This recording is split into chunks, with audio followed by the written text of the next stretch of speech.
December 1944, the Ardennes forest was frozen to the bone, the kind of cold that chewed through wool coats and settled in places soldiers didn't know they had nerves. Fog clung to the trees, swallowing sound and light. Somewhere beyond those pines, the German army was preparing its boldest counterattack since Normandy, the Battle of the Bulge.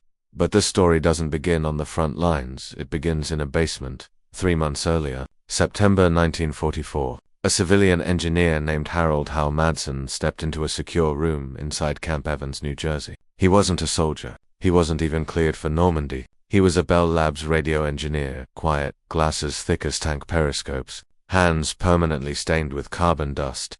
Before him sat a handful of U.S. Army Signal Corps officers, including Colonel William Blair, head of a special project so classified only 13 people in the country knew what it truly was.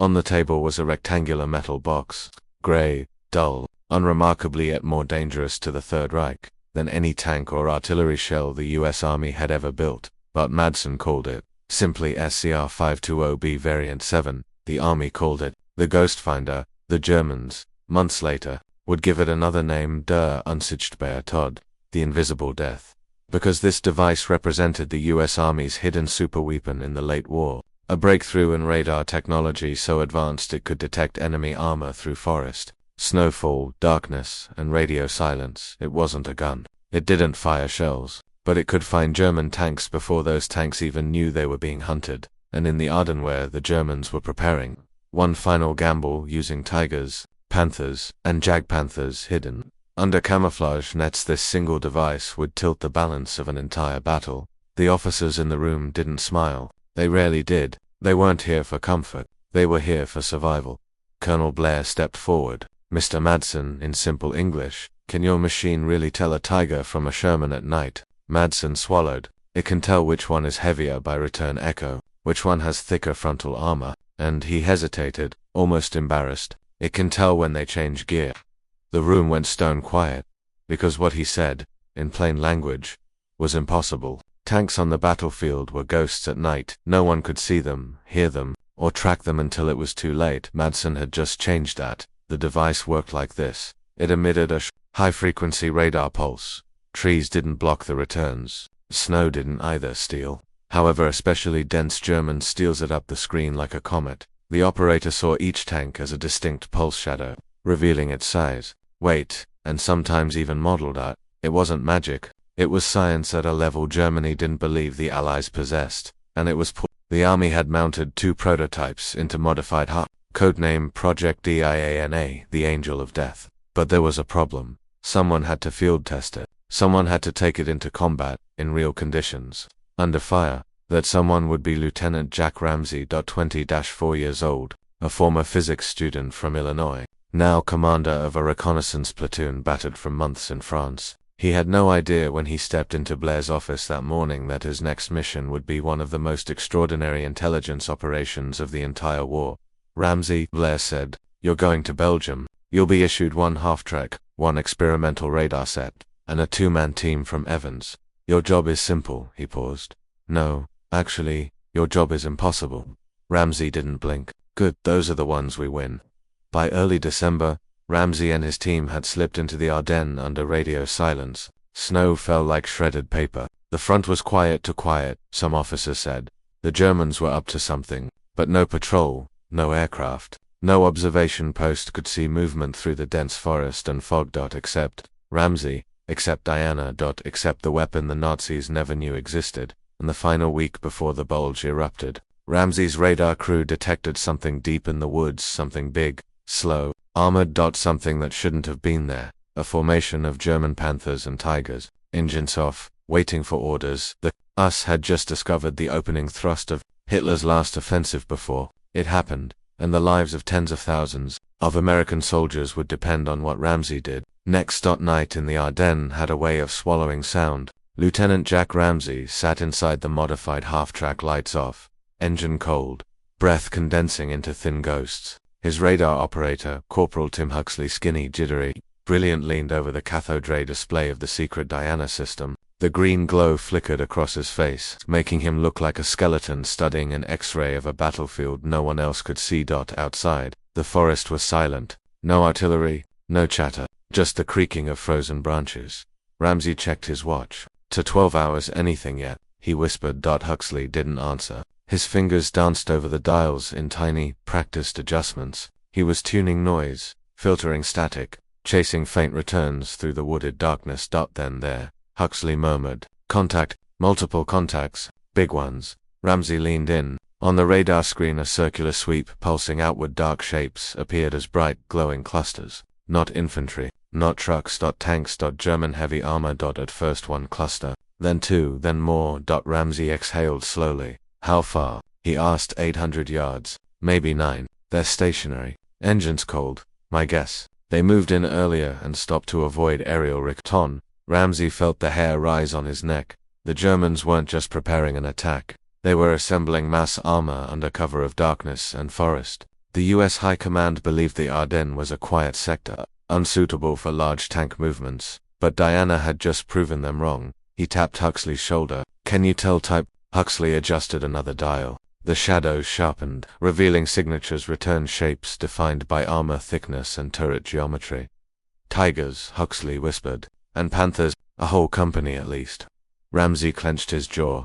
A single Tiger could wipe out a platoon of Shermans. A company could gut an entire regiment if they caught them by surprise. "How sure?" he asked quietly. "Sir, steel doesn't lie." The implication was staggering. The Germans were preparing a mechanized assault force that the U.S. didn't know existed. Ramsey keyed the half-track radio. No response. Only static. "Corporal, run diagnostics." Huxley clicked switches. The radio was functioning, but the forest wasn't letting anything through. "They're jamming," Huxley said. "High frequency, blanket, probably across the whole front." Ramsey exhaled through his teeth. The Germans were hiding an armored fist and were cutting off American communication in advance. This was the setup for something enormous, he knew then. What Diana really was not just a battlefield gadget, it was America's only set of eyes. Ramsey grabbed his binoculars and stepped outside, boots crunching on snow. He walked into the tree line, breath thick in the air. The fog was so dense he couldn't see 20 feet ahead, but he knew what was out there. Dozens of Tigers and Panthers. Waiting at 3:02 hours. Diana picked up movement. Huxley called out, "Contacts moving, all units, several tons each." "Sir, this is it. They're rolling." The bright signals shifted on the radar, slow, deliberate, methodical. German armor was advancing. "Direction?" Ramsey asked. "Southwest. Toward the 106th. That's a weak line. They'll break straight through." Ramsey knew the maps by heart. If the Germans broke the 106th sector, they'd plunge deep behind Allied lines, splitting the front and trapping entire divisions. This was the opening thrust of Hitler's last gamble. Ramsey radioed command again. Nothing. He slammed the radio set with his palm. "Come on. Someone has to hear this." Static. Dead air. He looked at Huxley. "We move now." They drove the half-track deeper through the forest, chasing the edge of the German armored formation. Snow hammered the windshield. Tree branches clawed at the armor. The half-track bounced violently over frozen roots and craters. After 10 minutes, the radar screen flickered violently. "What now?" Ramsey barked. Huxley stared at the screen. "Sir, they're deploying. Tanks are splitting into attack groups." Ramsey froze. This wasn't a probe. This wasn't reconnaissance. It was the main assault of the Ardennes offensive. If the U.S. didn't warn higher command, thousands of Americans would be surrounded by dawn. "Corporal," Ramsey said, "shut it down. We move by foot." "What?" "Sir, without Diana, we're blind. With Diana running, they'll hear a whisper a mile wide. We need to slip through and warn someone. Anyone." Huxley swallowed. He understood. Ramsey killed the engine. The night swallowed them. They stepped into the snow, each man carrying only a rifle, a map case, and a small signal flare. Behind them, the half-track, America's most advanced piece of battlefield technologies, sat cold and silent, hidden under camouflage netting. Ramsey whispered, "Stay low. Stay quiet. If they find us, we're done." They moved through the trees, crouched, shivering, listening to the distant thunder of tank engines. German steel waking up to begin Hitler's final gamble. Then a branch snapped behind them. Both men froze.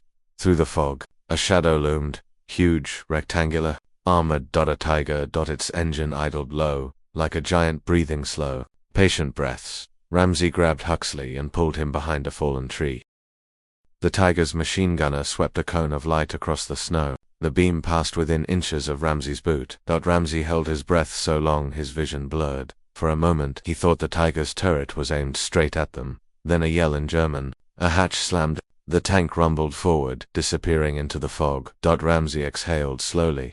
Huxley whispered, "Sir, if they're this close, how do we get through?" Ramsey didn't answer because he didn't know. But in his map case was something more valuable than any rifle or radio. A slip of paper with the distances, headings, and formation signatures of the German attack groups. The first true intelligence of the Ardennes offensive. If he failed, it would stay in the dark, and so would the entire US 8th Corps. Ramsey motioned with 2 fingers. "Come on, we run." They did. Into the fog, into the cold, into the heart of a German armored attack that shouldn't have been detectable, and would change the course of the battle. Ramsey and Huxley ran until their lungs felt like they were tearing apart. Snow swallowed their footsteps, and the forest echoed with the distant rumble of engines, not 1 or 2, but dozens, Tigers, Panthers, assault guns, the opening chord of one of the largest German offensives of the entire war. At 4:10 hours, they reached a shallow ridgeline overlooking a break in the trees. Below them, the forest opened into a narrow valley road. What they saw made them freeze in place. A column of German armor, headlights covered, exhaust steaming in the freezing night, snaked through the valley like a line of metallic beasts. Tiger tanks led the formation, Panthers followed, and behind them marched trucks full of infantry from the 26th Volksgrenadier Division. Some talked quietly, some smoked cigarettes, some slept on the truck beds, unaware their movement had already been discovered by an American reconnaissance team equipped with technology the Germans believed impossible. Ramsey whispered, "If the 106th doesn't get warned, this formation will hit them at dawn." Huxley nodded, wiping frost from his glasses. "Sir, even if they knew, the line's too thin, too green, they'll break." Ramsey knew he was right. 2 regiments, barely trained, under-strength, freezing in foxholes, they would be crushed in minutes. But if the US command found out early enough, reinforcements could move, artillery could be tank destroyer battalions could ambush the Panthers, infantry could dig deeper defenses. Everything depended on contact. But the radios were still jammed. Ramsey and Huxley sprinted west toward the nearest command post miles away, over rough terrain. Snow slapped their faces. Every breath felt razor sharp. At 4:40 hours, a flare burst in the distance. German, not American. Seconds later, artillery fire thundered. The offensive had begun. Ramsey shouted, "We're running out of time." They pushed harder, stumbling through drifts, slipping on ice, crawling under fallen branches. The forest came alive with sounds of Waterston machine gun bursts, shouted orders, grinding metal. Finally, just before 5:10 hours, they saw it. A faint yellow glow between trees. A farmhouse, American guards shivering near the door. Ramsey stumbled toward them. "Halt," one guard yelled, rifle raised. "Identify yourself." "Lieutenant Jack Ramsey, reconnaissance platoon." He gasped, "I need to speak to your CO right now." The guard hesitated, then shouted for the officer inside. A tired captain stepped out, rubbing his eyes. "This better be good, Lieutenant." Ramsey didn't waste a second. He opened his map case and unrolled the radar read contact sheets. "German armor," Ramsey said breathlessly. "Large formation, Tigers, Panthers, advancing now. They're moving to hit the 106th at dawn. We've been tracking them with a special detection system." The captain raised an eyebrow. "What system?" Ramsey hesitated. "Classified, but it works." The captain frowned. "Lieutenant, everyone reports this sector is quiet. Fog's too thick for movement, and Tigers don't." Ramsey slammed his hand on the table. "They're coming. I've seen them. God's honest truth, they're coming. And if we don't act now..." The farmhouse shook violently. A distant explosion rolled through the valley. The German artillery bombardment had begun. The captain froze. "Get inside." He dragged Ramsey and Huxley into the farmhouse as staff officers scrambled awake, grabbing radios, papers, and field telephones. Another explosion thundered. Then another. The ground shook. The Battle of the Bulge, Hitler's last gamble, had begun. Inside the farmhouse, chaos erupted. Officers yelled into phones. Runners sprinted between rooms. Maps spilled across tables. Nobody knew exactly what was happening, but Ramsey did. And finally, someone listened. A major approached him. "Lieutenant, if you're right, we need precise coordinates now." Ramsey pointed to the map. "Column 1 Panther Heavy, group moving along this forest road." He tapped another line. "Tiger group leading, assault splitting west at this fork, and here artillery support vehicles positioned behind them." The major studied him. How the hell do you know this? Ramsey hesitated. I can't disclose details, but consider this: if we can see them, we can target them. The Major's eyes widened. Artillery. American 155mm long-range guns were already zeroed on several grid points, but without confirmation, no one would fire. Now they had confirmation. Ramsey had the first actionable intelligence of the entire offensive. Get me the Corps' fire direction center, the Major shouted. Seconds later, orders crackled through the lines. Fire mission grid, 274 target, enemy armor load. He fire for effect. Ramsey felt his chest tighten. American artillery would fall on the German armored column before it even reached American lines. The farmhouse rumbled again, but this time from friendly guns in the distance unleashing fury. Outside, flashes lit the sky. The earth vibrated. Huxley leaned toward Ramsey. Sir, if Diana hadn't picked them up, Ramsey nodded, an entire division might have been wiped out in their foxholes. American guns thundered once more. Deep in the forest, metal shrieked, engines exploded, tracks shattered. German tank crews panicked in the dark. Chaos rippled through the attack columns. The Tiger group stalled as several lead vehicles were knocked out before firing a shot. Hitler's meticulously planned offensive intended to split the Allies had been struck blind before it even reached the front. And none of the Germans understood why. Not yet. They had no idea the Americans possessed a radar device so sensitive that it could see tanks hiding in forests, under nets, in fog. At night. They would call it a miracle. It wasn't. It was science, a secret weapon, one they never saw coming. By 6 o'clock hours, the Ardennes was an earthquake of artillery echoes and tank engines. Snow shook from tree branches with every distant detonation. The German attack that was meant to split the Allied front open like a cracked bone had instead stumbled into a nightmare. American guns were already waiting for them. Inside the farmhouse command post, Ramsey watched officers coordinate fire missions with urgency bordering on disbelief. No one understood how the Americans had gotten accurate positions for German heavy armor in the middle of a blizzard, before dawn through dense forest, and during total radio jamming. No one, except Ramsey and Huxley. The Major returned with a telegraph printout. Lieutenant, he said, our artillery confirms hit. Multiple armored vehicles destroyed. They didn't even change formation. Ramsey exhaled. They weren't expecting resistance that far out. The Major shook his head. No, they weren't expecting detection. Outside, a runner burst through the door, snow swirling behind him. Sir, reports from the 106th. Tanks disabled in the woods before contact. They're confused as hell out there. The Germans think we have aircraft overhead. Another officer snorted. No aircraft can fly in this weather. Ramsey and Huxley exchanged a glance.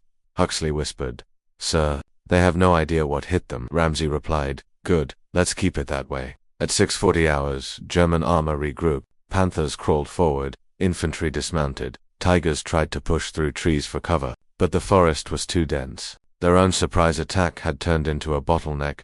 And the U.S. artillery was just getting warmed up. Adjust fire. A fire direction officer shouted. Shift 80 meters left, enemy armor attempting flank. More guns thundered.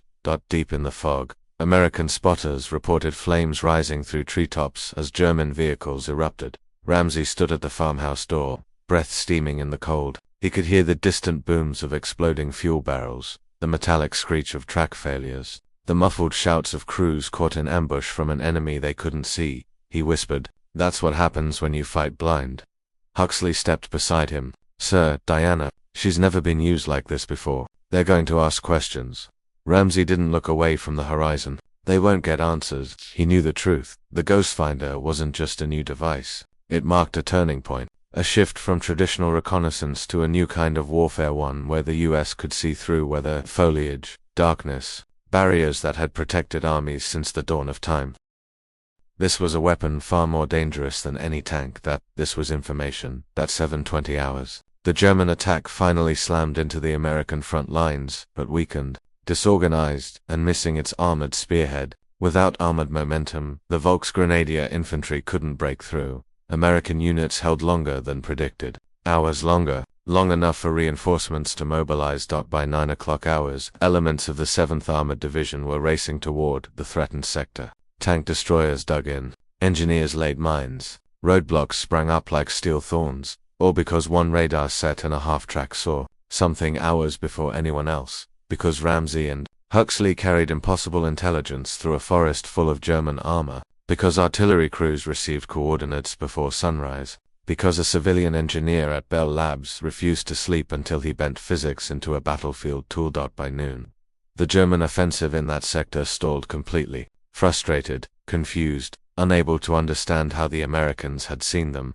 German officers filed contradictory reports. Enemy reconnaissance aircraft spotted. Overhead, there were none. Americans intercepted movement via compromised radio.